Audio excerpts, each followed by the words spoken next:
new album just came out a few months ago. What's the biggest difference between this newest one and your previous album?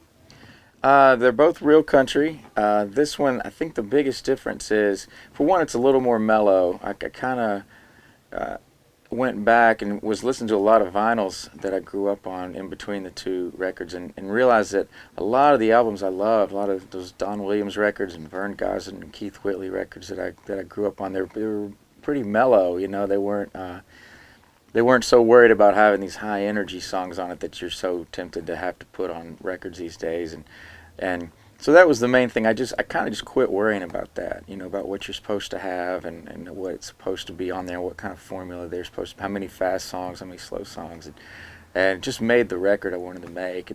And the other biggest part of it is that I made a concept record this time, so it's the same character.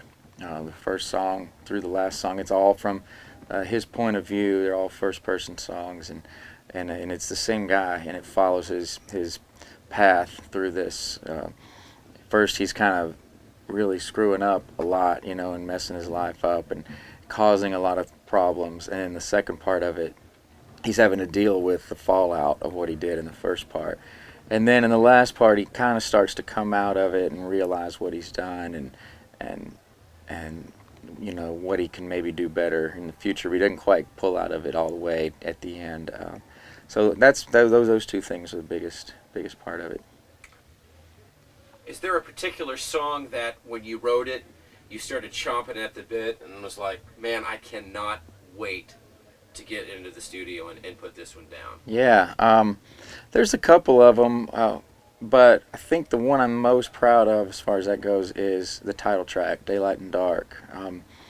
It's one of the songs I'm probably most proud of ever having written. I wrote it with Jamie Wilson, and it's really, we set out, it defines the whole record, and because the lyrics really try to get in the cracks of not happy, not sad, not good, not bad, just kind of that everyday a day in the life of this guy. To write this song, there's always a temptation to write something that's either, it's got to be a happy song or it's got to be a sad song, and I just kind of like those songs that fall in the middle and they're more just real life, and it's just kind of follows this guy from the time he wakes up and then through his day, and how in the daytime he resolves to he's going to be good, he's going to change his ways, and then as nighttime rolls around he sees himself slipping back in, and it just follows him through his day. And so we really tried to make, in the recording process, we tried to make the song real repetitive, real lopey, like, you know, to match what's going on in the lyric, and that was it was a lot of work to make that happen, but it was real understated and came out exactly like I'd heard it in my head. With A Memory Now, you had Hayes, Carl, and Evan Felker come in and, you know, sing with you on that. Yeah, yeah. Was that originally conceived with the idea of Hayes and Evan coming in, or how did that all unfold? Yeah, well, I wrote the song with Hayes. We wrote it about 2 years ago. It was one of the earliest songs that I recorded for this, or that I wrote for this record, and so I always knew I wanted Hayes to sing on it. I just thought it was a really good fit. Hayes had a lot to, you know, we wrote that song together, so it's got a real Hayes Carl kind of feel to it, I think. But there's 3 verses to the song, and it just, when I was trying to figure out how to do it, it seemed off balance, you know, to have the 2 guys in 3 verses, and how do you split that up? And then we realized with the lyric that it was kind of cool if they were all talking about the same girl, you know, from different guys, but having the same experience with the same girl.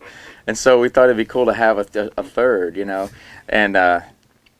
and Evan was our first choice, you know, and I called him and he said he'd do it, and so I think the combination's great, you know. I think Hayes and Evan was a really good fit on that. Yeah, you know who I think would be really cool to work with, and I've never even met him. I'm just a huge fan. He influenced me so much, and I would love to do something with Robert O'Keefe one day. He's just somebody that I think would be a lot of fun to try to write and do something like that with. What's your favorite breakfast cereal? Lucky Charms, for sure. That's no question about that. I think it's because it was so forbidden when I was a kid. You know, that was the one that was off limits when you went down the cereal aisle. And so that was the one as soon as I got out of the house, you know, as a grown adult. And I was eating Lucky Charms like a champ. So yeah, that's it.